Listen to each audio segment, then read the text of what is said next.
sampai dengan ayat yang ke-25. Karena kita belum memiliki semua Alkitab terjemahan 2, TP2, jadi saya akan membacanya sendiri. Ibrani pasal 10 ayat 19 sampai dengan ayat yang ke-25, demikian bunyinya. Jadi saudara-saudara, kita sekarang dengan penuh keberanian dapat masuk ke dalam tempat kudus oleh darah Yesus. Karena Ia telah membuka jalan yang baru dan yang hidup bagi kita melalui tabir, yaitu dirinya sendiri. Dan kita mempunyai seorang imam agung sebagai kepala rumah Allah. Karena itu, marilah kita datang beribadah dengan hati yang tulus ikhlas dan keyakinan iman yang teguh. Karena hati kita telah dibersihkan dari hati nurani yang jahat, dan tubuh kita telah dibasuh dengan air yang murni. Marilah kita berpegang teguh pada pengakuan tentang pengharapan kita, sebab Ia yang menjanjikannya setia. Marilah kita saling memperhatikan, supaya kita saling mendorong dalam kasih dan dalam perbuatan baik. Janganlah kita menjauhkan diri dari pertemuan-pertemuan ibadah kita, seperti yang dibiasakan oleh beberapa orang. Tetapi marilah kita saling menasehati, terlebih lagi sementara kamu melihat hari Tuhan mendekat. Sedemikian jauh bagian firman Tuhan untuk menjadi perenungan bagi kita bersama-sama hari ini. Dari kebenaran firman Tuhan yang saya sudah bacakan dan Bapak Ibu telah memperhatikannya, kita akan merenungkan firman Tuhan ini dalam satu topik perenungan, yaitu komunitas yang tekun dalam persekutuan. Komunitas yang tekun dalam persekutuan. Sebelum kita lebih jauh untuk merenungkan dan melihat kebenaran ini, ada sebuah guyonan yang dinyatakan oleh presiden kita, sekalipun itu sudah almarhum, yaitu Bapak Presiden Soeharto dan Bapak Presiden Gus Dur. Dia menyampaikan begini, dan saya mau mudah-mudahan ada yang bisa untuk menjawab atau ada yang sudah pernah mendengar guyonan daripada para pemimpin kita ini. Mengapa kaki 1000 terlambat tiba di suatu pesta? Mengapa kaki 1000 lambat datang di suatu pesta? Kira-kira ada yang bisa untuk menjawabnya? Ada yang bisa? Keras-keras? Tidak apa-apa disampaikan. Mudah-mudahan kita sama atau sudah pernah mendengarnya. Ada barangkali di sebelah kanan saya? Kayaknya bapaknya yang sudah senyum-senyum mau menjawab. Karena banyak kakinya. Ada yang lebih sedikit lagi. Karena banyak kakinya, itu sebabnya dia terlalu sibuk mengenakan sepatu. Bayangkan kaki 1000. Kalau enggak, biasanya sana Bapak Pendeta memberikan ilustrasi Andi misusi kalau enggak. Tapi lihatnya laku adalah tentang kesibukan. Mengapa Bapak Pendeta katakan jangan Andi misusi kalau enggak? Sabayana ditunggu tuh kalau enggak kaki 1000 langsung apa? Titoli, merasa tidak berdaya. tidak mampu lagi untuk berbuat apa-apa. Sekalipun sudah lentekan antara saya, ya, tapi dia tidak bisa mampu untuk melakukan hal itu. Gus Dur katakan, mengapa kaki 1000 tidak bisa cepat datang ke sebuah pesta atau terlambat? Karena dia sibuk untuk mengenakan sepatu pada kakinya. Saat sekarang ini begitu banyak orang, di saat kita bertanya, kalau nanti ini hampo, kenapa sibuk nak? Kenapa sibuk nak? Kalau berbicara tentang sibuk, itu berarti dia adalah seorang yang hebat. Karena di sana sini banyak kegiatannya. Tapi apakah betul dia sibuk dengan pekerjaannya? Benar-benar tertuju kepada pekerjaan yang dipercayakan bagi dia. Malahan kalau kita memperhatikan saat sekarang ini, bahkan ada sebuah penelitian yang sedang melakukan survei tentang kurangnya orang yang ikut dalam persekutuan ibadah adalah karena kita sudah berada di zaman modern, apalagi setelah masa COVID. Apa yang ada? Ada ibadah-ibadah online yang bisa membuat kita tidur-tidur di tempat tidur, duduk-duduk di ruangan tamu, menonton dan menyaksikan siaran online itu. Ada dari kita seperti itu? Apakah itu sebagai sesuatu yang pokok bagi kehidupan kita sebagai seorang yang hidup dalam sebuah persekutuan, dalam sebuah komunitas Kristen?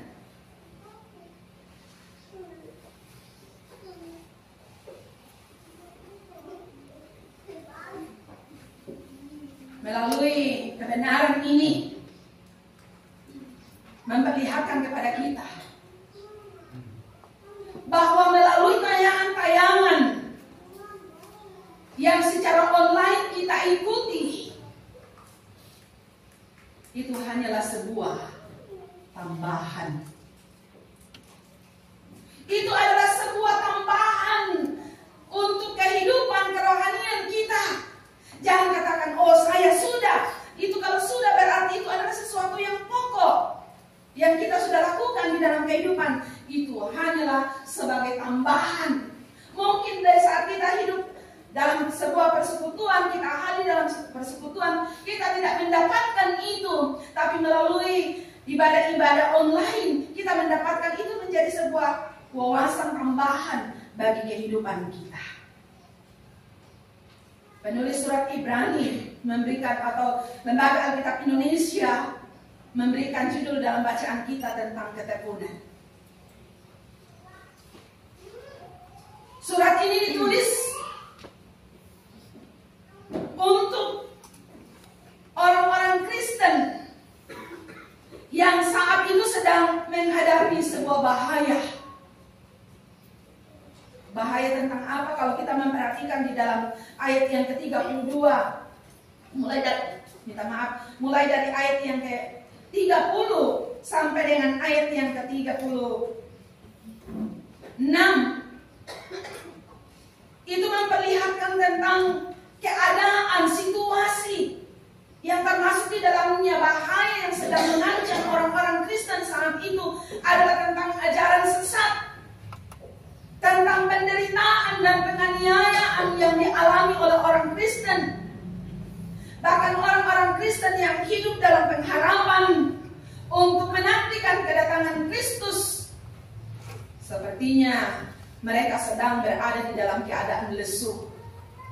Orang saking marah, Itu sebabnya penulis surat Ibrani menyampaikan supaya mereka hidup di dalam ketekunan. Mereka bersekutu bersama-sama. Untuk apa? Ini ialah yang akan kita renungkan. Komunitas yang tekun dalam persekutuan. Kita sebagai orang Kristen, orang-orang percaya yang ada saat ini, di saat kita tekun dalam sebuah persekutuan, di tengah-tengah jemaat seperti yang kita lakukan, dalam persekutuan kaum wanita, itu akan membuktikan yang pertama adalah iman sebagai orang yang sudah diselamatkan di dalam Kristus Yesus. Itu akan memperlihatkan tentang iman kita sebagai orang-orang yang sudah diselamatkan di dalam Kristus Yesus. Dalam ayat yang ke-19 sampai dengan ayat yang ke-23. Di situ diperlihatkan tentang apa yang telah dilakukan, apa yang telah dikerjakan oleh Yesus bagi kita umat manusia. Dan hari ini kita jemaat Tuhan yang ada di lantai bawah sedang mempersiapkan diri kita untuk masuk di dalam sakramen perjamuan kudus, di mana kita merenungkan tentang karya keselamatan yang Kristus buat di atas kayu salib, yang membawa kita memiliki sebuah keberanian untuk datang menghadap Allah. Kalau dulunya dalam masa perjanjian lama hanya para imam yang bisa untuk menghadap atau masuk di dalam ruang maha kudus, tetapi setelah Kristus mengorbankan dirinya di atas kayu salib, pada saat kegelapan memenuhi tempat di mana Yesus disalibkan, tirai bait Allah terbelah dua, dan orang bebas untuk menghadap Allah. Itu sebabnya kita sebagai orang-orang yang percaya kepada Tuhan yang ada saat ini leluasa di dalam bersekutu bersama-sama. Dan kita mau menyatakan bahwa saya ini adalah orang percaya. Saya ini adalah orang yang beriman, yang mau menyatakan diri mensyukuri tentang keselamatan yang Tuhan buat bagi kehidupan kita. Bahkan bukan hanya itu saja. Kalau kita memperhatikan di dalam ayat yang ke-22, karena itu marilah kita datang beribadah dengan hati yang tulus, ikhlas, dan keyakinan iman yang teguh. Karena hati kita telah dibersihkan dari hati nurani yang jahat dan telah dibasuh dengan air yang murni. Kristus telah membuka tabir untuk kita datang kepada Dia. Yang kedua ialah bahwa Dia telah menyelamatkan kita, menyucikan kita dari segala dosa.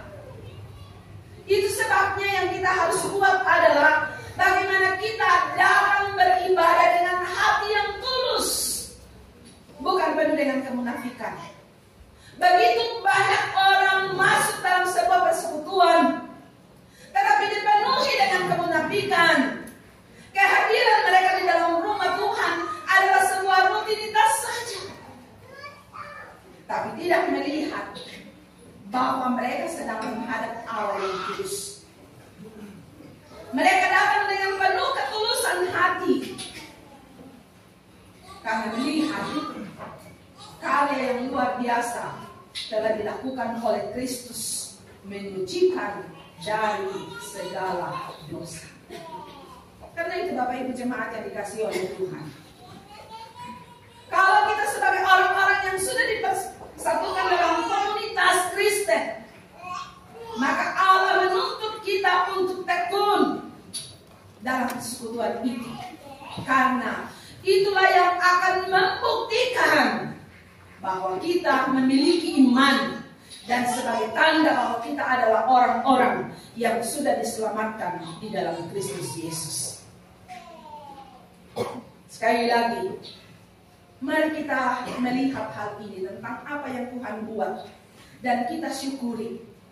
Kita datang dengan penuh ketulusan hati menghadap hadirat Tuhan, bukan dengan kemunafikan, bukan dengan kepura-puraan dan lain-lain sebagainya, tetapi kita datang dengan tulus di hadapan Tuhan, menyembah Tuhan, mempersembahkan hidup kita sebagai milik Allah.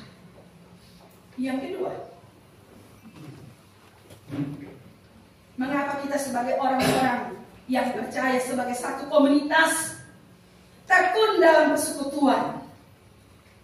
Karena melalui persekutuan itu kita boleh menikmati kekuatan.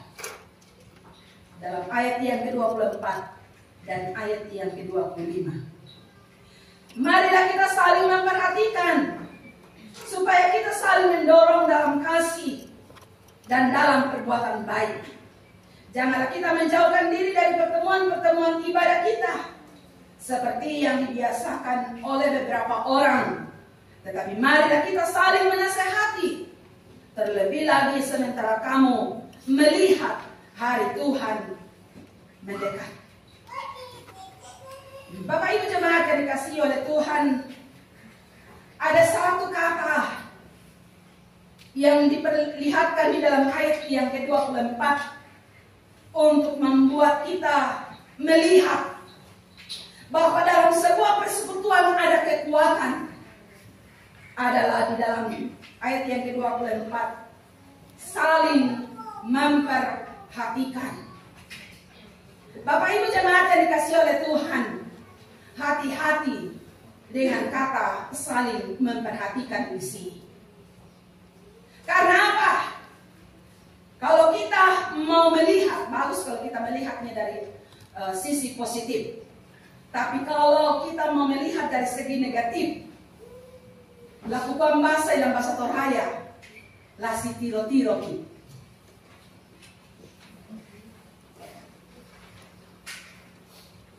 Tiro Mikela. La dari siapa? La manca siapa? Nala di tiro mo.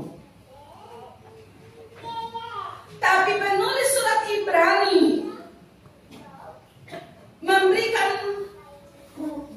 kebenaran ini untuk menjadi sebuah kekuatan dalam sebuah komunitas melalui persekutuan kita untuk saling memperhatikan dengan memandang keadaan orang-orang yang ada di sekitar kita dalam persekutuan kita, dalam jemaat kita. Tujuannya apa? Sekali lagi saya katakan dalam tanda kutip tadi, bukan si tiro-tiro, laku tiro mo. Tapi itu akan membuat sesuatu kekuatan apabila kita saling mendorong satu dengan yang lain, bukan mendorong ke sumbangan. Biasanya kan susi lalu persekutuan kok disokong maju menjadi ketua. Tapi enak menjadi ketua kok waktu mau menikuan nggak nih cara nasonda tidak berhasil. Kita tidak mau mendorong. Tapi mendorong di sini adalah sesuatu kekuatan untuk bisa saling melengkapi. Khususnya bagaimana di tengah-tengah persekutuan yang ada, yang sedang diperhadapkan dengan penderitaan, yang sedang diperhadapkan dengan penganiayaan, yang sedang diperhadapkan dengan ajaran-ajaran yang sesat. Bagaimana kita bisa menuntun mereka? Bagaimana kita bisa membawa mereka untuk hidup kuat menghadapi tantangan itu? Sehingga yang kita buat adalah saling membangun satu dengan yang lain. Itulah sebabnya kalau kita memperhatikan di dalam surat Ibrani pasal yang ke-13 dalam ayat yang kedua, ayat yang ke surat Ibrani pasal 13 ayat yang pertama, di situ dikatakan, peliharalah kasih persaudaraan. Janganlah kamu lalai memberi tumpangan kepada orang lain. Kalau di dalam surat Roma pasal yang ke-15, kamu yang kuat melihat keadaan orang-orang yang lemah, bagaimana kita bisa menopang mereka dan menguatkan mereka untuk bangkit dalam persekutuan. Bukan hanya dalam komunitas Kristen, tapi dalam keluarga kita pun diperlukan. Bagaimana kita saling menguatkan satu dengan yang lain dalam menghadapi masalah.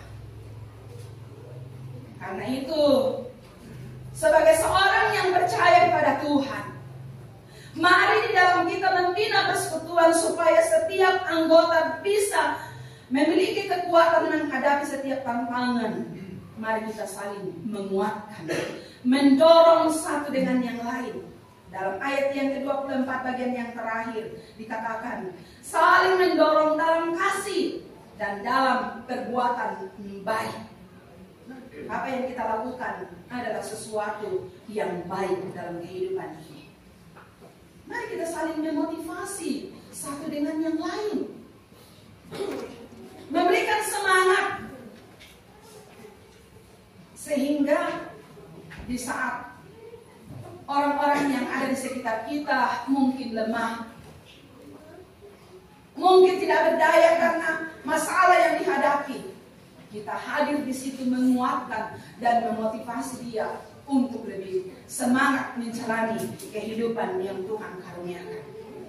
Sebagai keluarga Allah, kalau kita memperhatikan di dalam surat Efesus, kita adalah keluarga Allah. Yana di keluarga berarti tosyunu, orang yang memiliki hubungan darah. Dan bagaimana sebagai seorang yang memiliki hubungan darah daging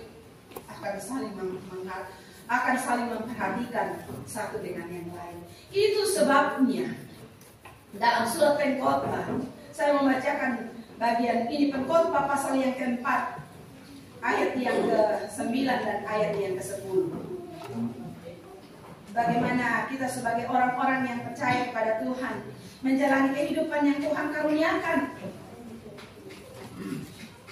Pengkhotbah pasal yang ke-4,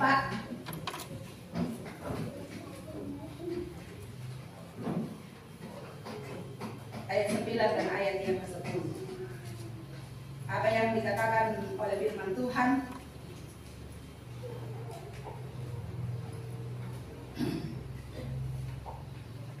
Berdua lebih baik daripada seorang diri,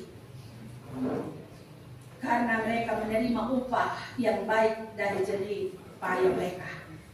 Karena kalau mereka jatuh, yang seorang mengangkat temannya, tetapi sungguh kasihan orang yang jatuh dan tidak mempunyai seseorang untuk mengangkatnya. Seringkali dalam kehidupan kita sebagai manusia, di saat kita menghadapi beratnya tekanan hidup, masalah, kita mulai menjauh dari persekutuan. Kita mulai jauh dari hubungan dalam persekutuan kita. Di bawah, baik, lah mau sini, lah mau apa sendiri, mau tak bergumul dulu sendiri, mau bergumul sendiri dulu. Tapi justru di saat kita sedang bergumul sendiri, tidak ada yang bisa menolong kita, tidak ada yang bisa menguatkan kita, kita semakin jatuh, terjerumus.